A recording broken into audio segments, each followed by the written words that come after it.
نحمدہ ونصلی ونسلم علی رسولہ النبی الکریم اما بعد فاعوذ باللہ من الشیطان الرجیم بسم اللہ الرحمن الرحیم۔ آج ہم انشاءاللہ 9ویں پارے کے کچھ مضامین کا تذکرہ کریں گے۔ سورہ الاعراف کا ہی بڑا حصہ 9ویں پارے کے اندر شامل ہے۔ میں نے پچھلے درس میں بھی عرض کیا تھا کہ اس صورت میں انبیاء کرام کا تذکرہ ہوا، جس میں سے حضرت آدم علیہ السلام کا ذکر ہم پیچھے کر چکے۔ آگے اللہ پاک نے حضرت نوح علیہ السلام کا ذکر کیا کہ انہوں نے اپنی قوم کو جا کر اس بات کی دعوت دی کہ اللہ کے سوا کسی کی عبادت نہ کرو اور رب کو ایک جانو، اس کی توحید اور وحدانیت پر ایمان لاؤ۔ آپ کی قوم کے سرداروں نے جواب میں آپ کی بات ماننے کی بجائے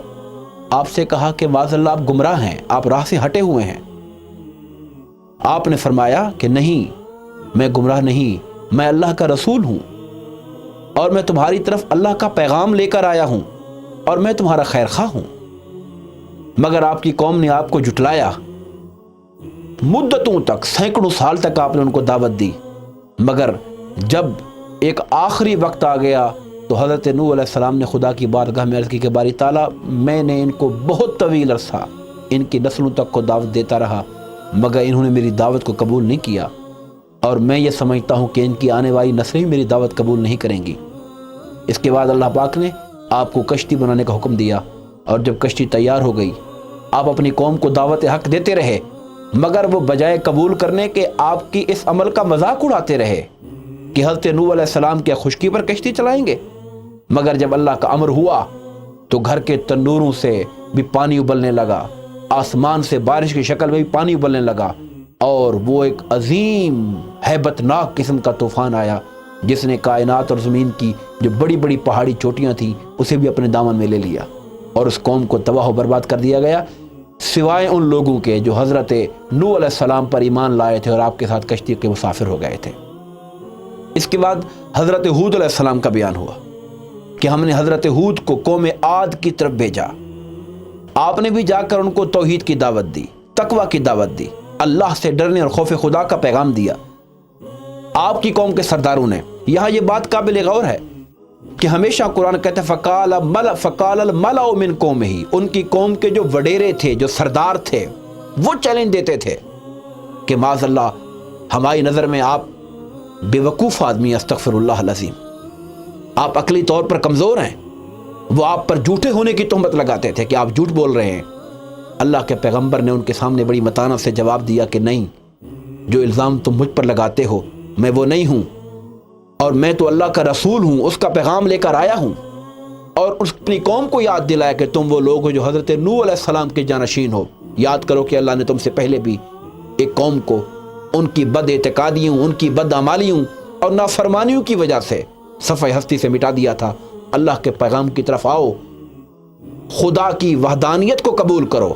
اور میں اللہ کا رسول ہوں، میرے بتائے ہوئے رستے پر چلو۔ مگر اس قوم نے انکار کر دیا، جس کے جواب میں اللہ پاک کی طرف سے ان پر عذاب آیا، ایک کالا بادل کی شکل میں، جس سے اتنی سخت تیز ہوا چلی کہ ان کے درخت گر گئے، وہ اپنے گھروں کی طرف بھاگے، مگر گھروں کے دروازے، گھروں کی دیواریں اس اللہ پاک کی بھیجی ہوئی طوفانی ہوا کی شکل میں نظر ہو گئے، اور اگلے دن وہ سارے کے سارے لوگ اس صفحہ ہستی سے مٹ چکے تھے، اور ان کی جانیں اپنی جسم سے نکل چکی تھیں اور اس عذاب کا شکار ہو چکے تھے۔ اس کے بعد اللہ تعالیٰ نے حضرت صالح علیہ السلام کا ذکر کیا کہ ہم نے انہیں قوم سمود کی طرف بھیجا۔ انہوں نے بھی جا کے ہمارا پیغام دیا اور ان سے کہا کہ اللہ کو مانو، اللہ کو ایک مانو، اس کی عبادت کرو، اس کی بندگی کرو۔ مگر اس قوم نے آپ سے نشانی طلب کی کہ آپ کو نشانی دیں، اور انہیں مطالبہ کیا کہ آپ پہاڑ میں سے ایک اونٹنی کو نکال کے لائیں جو آتے ہی بچے کی جس کے اندر سے پیدائش ہو جائے، ہم تب مانیں گے۔ آپ نے کہا کہ اگر تم اس شرط پر قائم رہو تو میں خدا سے درخواست کرتا ہوں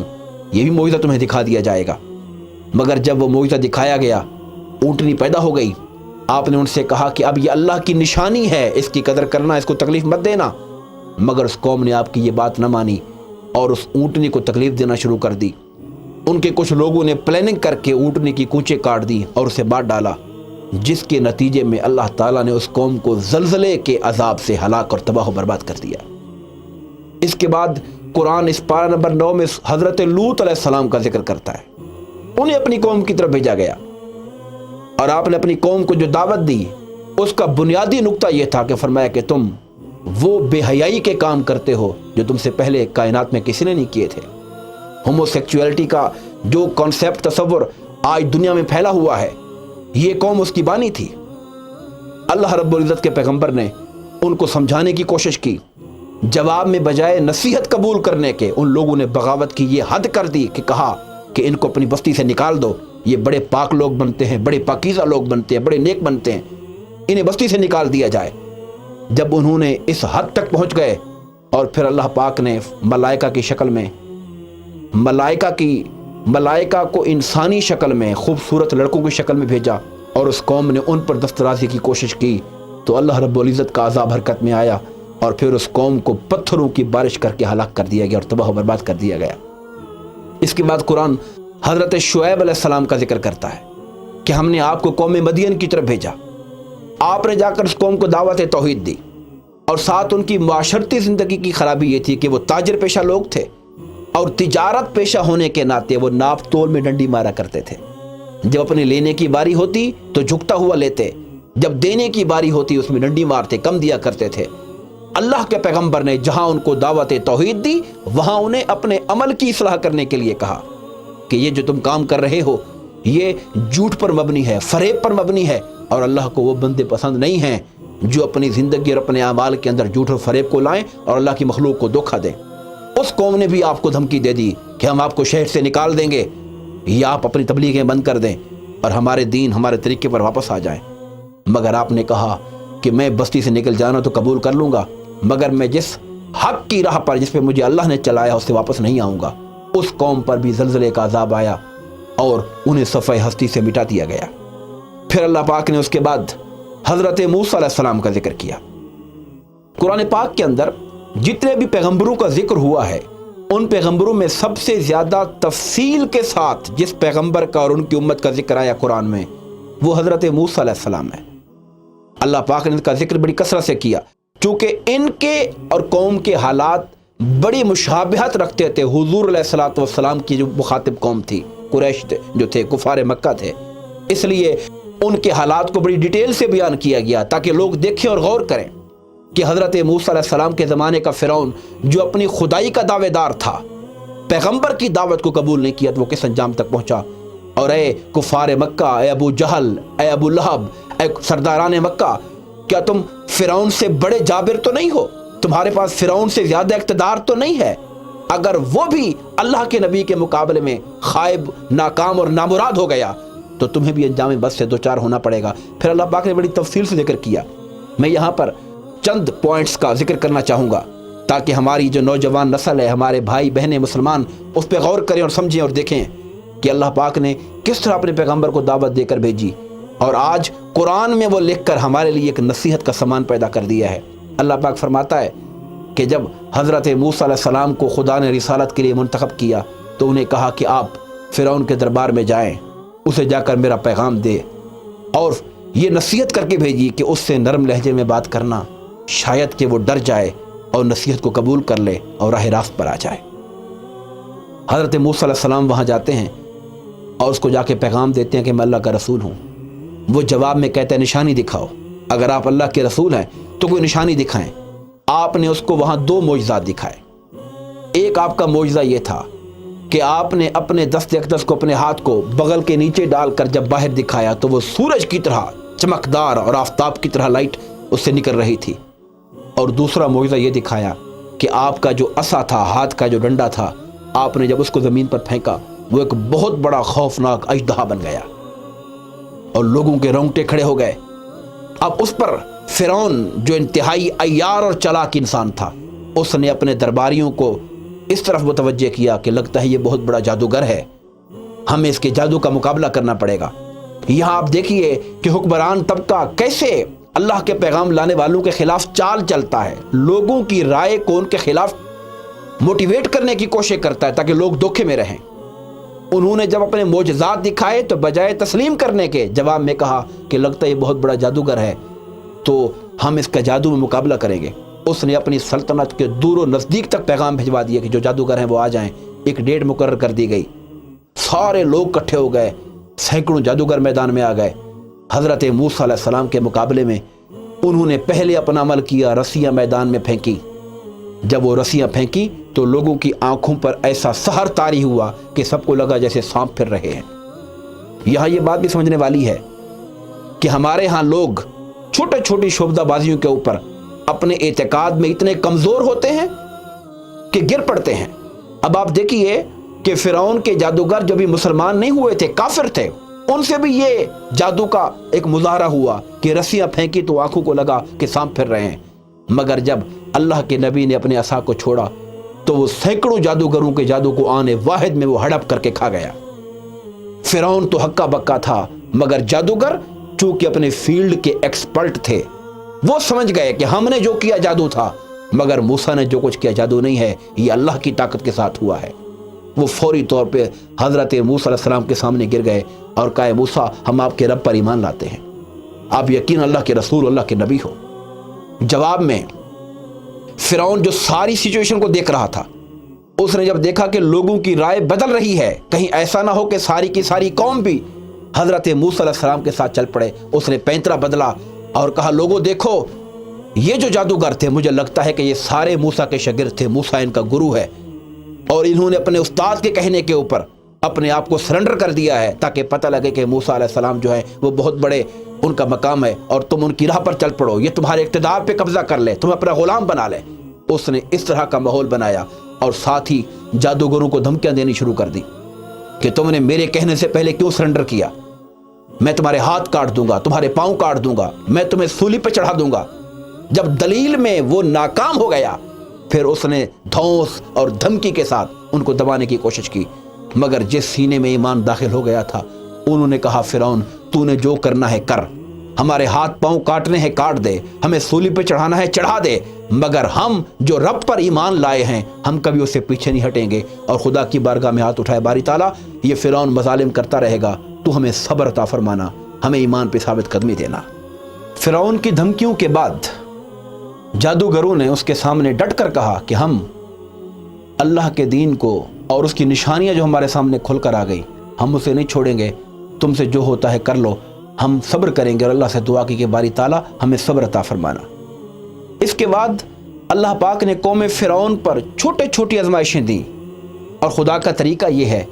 کہ وہ کسی پر بڑا عذاب دینے سے پہلے اس کو چھوٹی آزمائشوں سے گزارتا ہے تاکہ وہ ان سے سبق سیکھے، اپنی آنکھیں کھولے اور غور کرے کہ میں غلط جا رہا ہوں، مجھے راہ راست پہ آنا چاہیے۔ ہماری زندگیوں میں جو چھوٹی موٹی تکلیفیں پریشانیاں آتی ہیں، یہ بھی ہمیں در حقیقت اپنے رب کی یاد دلانے کے لیے آتی ہیں۔ قوم فرعون پر اللہ پاک نے سب سے پہلے قحط کا عذاب بھیجا۔ جب قحط اپنے عروج پر پہنچ گیا تو انہوں نے حضرت موسیٰ علیہ السلام سے ریکویسٹ کی کہ موسیٰ اللہ سے عرض کرو، اللہ سے بارگاہ میں دعا کرو، باری تعالیٰ قحط ہٹا دے، ہم ایمان لے آئیں گے۔ حضرت موسیٰ نے دعا کی، مگر جب وہ قحط ہٹ گیا وہ اپنے وعدے سے مکر گئے۔ پھر رب کائنات نے ان کے باغوں میں ان کے پھلوں کا گھاٹا دیا ان کو، تاکہ شاید اپنے اس نقصان کو دیکھ کر وہ راہ خدا کی طرف پلٹ آئے۔ مگر جب وہ نقصان میں پڑتے تو حضرت موسیٰ سے دعا کے لیے کہتے، اور جب وہ اس پریشانی سے نکل آتے تو پھر متکبر ہو جاتے۔ اس کے بعد اللہ تعالیٰ نے ان پر طوفانی بارشیں بھیجی، اور مفسرین یہ لکھتے ہیں کہ ایسی بارشیں تھیں جس سے فرعون کی قوم کے گھر تو ڈوبتے تھے، حضرت موسیٰ کی قوم کے گھروں کا نقصان نہیں ہوتا تھا، تاکہ ان کو پتہ چلے کہ ایمان والوں پر خدا کرم کر رہا ہے، اور جو ایمان نہیں لا رہے وہ عذاب کا شکار ہو رہے ہیں۔ مگر جب حالات ان کی پہنچ سے باہر ہو جاتے ہیں، وہ آ کے گڑ گڑاتے، اے موسیٰ اپنے رب سے دعا کرو عذاب ٹال دے، مگر جب وہ ٹل جاتا، نارمل ہوتے، وہ پھر مکر جاتے۔ اس کے بعد اللہ پاک نے ان پر ٹڈیاں بھیجی جنہوں نے ان کی فصلوں کو نقصان دیا، ہر چیز کو چٹ کر گئی۔ حالات حد سے بڑھ جاتے، ریکویسٹ کرتے کہ ہٹائیے، ایمان لاتے ہیں، مگر جب وہ نارمل ہو جاتے پھر مکر جاتے۔ اللہ پاک نے ان کے اوپر پھر کچھ ایسے گھیوں اور کیڑے مکوڑے بھیجے جو ان کا نقصان کرنے لگے۔ اس کے بعد قرآن پاک یہ کہتا ہے کہ ان پہ ہم نے مینڈکوں کا عذاب دیا۔ کہ ہر جگہ مینڈک ہی مینڈک ہو جاتے, وہ جہاں بیٹھتے مینڈک اکٹھے ہو جاتے, اور ایون یہ صورتحال ہو گئی تھی کہ کوئی منہ کھولتا بات کرنے کے لیے مینڈک اس کی منہ پہ چھلانگ مار دیتا تھا. جب اتنے زچ ہو گئے پھر جا کر گڑ گڑائے کہ موسیٰ ہم تیرے رب کو مانتے ہیں, یہ خدا کے لیے عذاب ہٹواؤ, ہم ایمان لانے کے لیے تیار ہیں. مگر جب وہ ہٹ گیا, 1 مہینہ حالات نارمل ہوئے, وہ پھر مکر گئے. قرآن پاک کہتا ہے کہ پھر ہم نے ان پہ خون کا عذاب بھیجا کہ ان کا پانی, بھلے وہ گھر کے گھڑے ہوتے, ان کے نلکے ہوتے, دریا تھا, جہاں سے پانی پینا چاہتے پانی خون بن جایا کرتا تھا. ایک ہی جگہ سے حضرت موسیٰ علیہ السلام کی قوم پانی لیتی تو پانی ہوتا, وہیں سے کوئی قبطی فرعون کا جو قومی برادری کا بندہ تھا, جب وہ پانی لیتا وہ خون ہو جایا کرتا تھا. جب پیاس سے مرنے لگے تب جا کے درخواست کی کہ اے موسیٰ اللہ سے دعا کرو, ہمیں سمجھ آ گئی ہے, ہم اب ایمان لانا چاہتے ہیں, ایمان لائیں گے, باز آ جائیں گے اپنی حرکتوں سے. جب وہ عذاب ہٹ جاتا اور 1 مہینہ گزرتا, کچھ عرصہ گزرتا, حالات نارمل ہوتے, تو پھر اپنے وعدے سے مکر جاتے, یہاں تک کہ اللہ کا غضب اپنے عروج پر پہنچا. اور جب انہوں نے حضرت موسیٰ کا پیچھا کیا اور سمندر سے گزرے, رب کائنات نے وہ سمندر جس نے حضرت موسیٰ اور اس کی قوم کو رستہ بنا کے دیا تھا,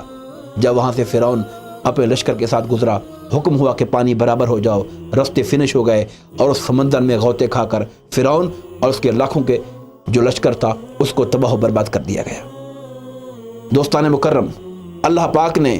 پھر یہی بنی اسرائیل جن کو اتنے کرم کر کے یہاں سے نکال کے لے جایا گیا, اللہ پاک نے پھر ان کا ذکر کیا کہ یہ وہ لوگ تھے جن پہ خدا نے اتنا احسان کیا تھا, ان کو غلامی سے نکال کر آزادی دی تھی, ان کے اندر اللہ نے اپنے نبی کو بھیجا تھا. مگر ان کا حال یہ ہوا کہ جب یہاں سے نکل کر گئے, سامری کے بہکاوے پر اللہ کو چھوڑ کر بچھڑے کی پوجا کرنا شروع کر دی. اللہ پاک نے ان سے کہا تھا جب شہر میں داخل ہونا عاجزی سے داخل ہونا, حتتن کہتے ہوئے جانا. انہوں نے اللہ کے حکم کو, لفظ کو چینج کر دیا اور اکڑتے ہوئے گئے. ان کو حکم دیا گیا تھا کہ ہفتے کے دن شکار نہیں کرنا, اللہ کی عبادت کرنی ہے. انہوں نے ہیلے سے کام لے کر ہفتے والے دن شکار کو بند کر دیا, اتوار کو کاٹ لیا, خدا کو دھوکہ دیتے رہے. اللہ پاک کا پھر ان پر بھی عذاب آیا اور حکم دیا گیا کہ یہ عمل کرنے والی جو بستی ہے, یہ انسانوں سے خدا نے ان کی شکلیں فَاكُونُوا قِرَدَةً خَاسِئِينَ, ذلیل بندر ہو جاؤ, ان کی شکلوں کو مسخ کر دیا گیا. دوستان مکرم, ہمارے لیے پیغام ہے کہ وہی خدا جو انہیں اتنی عزت دے کر غلامی سے نکال کر ان کی خاطر سمندروں میں رستے بنائے تھے, خدا نے جن کے لیے بادلوں کا سایہ کیا تھا, رب کائنات نے جن کے لیے آسمان سے من و سلوہ اتارا تھا, رب کائنات نے جن کے لیے پتھروں سے چشمے جاری کیے تھے, اس قوم نے جب خدا کی نافرمانی کی تو اللہ پاک نے ان کو اس انجام سے دوچار کیا. اور اسی صورت میں جو آخری بات بطور پیغام کے کہنا چاہتا ہوں, رب کائنات نے ہمارے نبی کریم کا ذکر فرمایا اور فرمایا کہ ہم نے ان کو اوصاف دے کر بھیجا, ان کو رسول بنایا, ان کو نبی بنایا, ان کو امی بنایا کہ وہ کائنات میں کسی سے نہیں پڑھے, مگر اللہ پاک نے ان کو ہر طرح کے علوم عطا فرمائے. رب نے یہ گوارا نہیں کیا کہ کائنات میں کوئی انسان یہ کہے کہ محمد کو میں نے پڑھایا, کہا نہیں, الرحمن علم القرآن, وہ رحمان ہے جس نے قرآن اپنے محبوب کو پڑھایا اور سکھایا ہے. انہیں امی شان امیت دی. میں نے ان کا ذکر تورات میں کیا تھا, انجیل میں کیا تھا, میں نے ان کو یہ شان دی ہے کہ یہ امر بالمعروف کریں گے, نہی عن المنکر کریں گے. میں نے ان کو یہ مقام دیا ہے کہ یہ پاکیزہ چیزیں اپنی امت پہ حلال کریں گے اور خبیثات اور ناپاک چیزیں اپنی امت پہ حرام کریں گے. اور یہ وہ عالی مقام ہستی ہیں کہ جو لوگوں کی گردن پر پڑے ہوئے جو بوجھ اور توق ہے, یہ پیغمبر ان کو اتارنے کے لیے آیا ہے. فرمایا اے لوگو, میں نے یہ شان دے کر اس پیغمبر نبی آخر زمان کو بھیجا, تم پر لازم ہے کہ تم ان پر ایمان لاؤ, ان کی تعظیم کرو, ان کی عزت کرو, ان کی تکریم کرو, ان کے دین کی جو یہ پیغام لے کر آئے ہیں اس کو پھیلانے میں ان کی مدد کرو, اور جو قرآن لے کر آئے ہیں اس قرآن کی پیروی اور اتباع کرو. جو لوگ اس پیغمبر پر ایمان لا کر یہ 4 تقاضے پورے کریں گے, رب نے وعدہ کیا میں ان کو دنیا میں بھی کامیاب کروں گا, آخرت میں بھی کامیاب کروں گا. آئیے اللہ کے حضور دعا کریں, باری تعالیٰ ہمیں اس پیغام قرآن کو سمجھنے, اس پر عمل کرنے کی توفیق عطا فرمائے. آمین. وما علینا الا البلاغ المبین. مزید اسلامک ویڈیوز دیکھنے کے لیے ہمارے چینل اقرا اسلامک گائیڈ کو سبسکرائب کریں اور بیل آئیکن کو پریس کرنا نہ بھولیں تاکہ ہماری آئندہ آنے والی ویڈیوز کا نوٹیفیکیشن آپ کو بر وقت موصول ہوتا رہے. آپ ہمیں ٹویٹر اور فیس بک پر بھی فالو کر سکتے ہیں جن کے لنکس ڈسکرپشن میں موجود ہیں.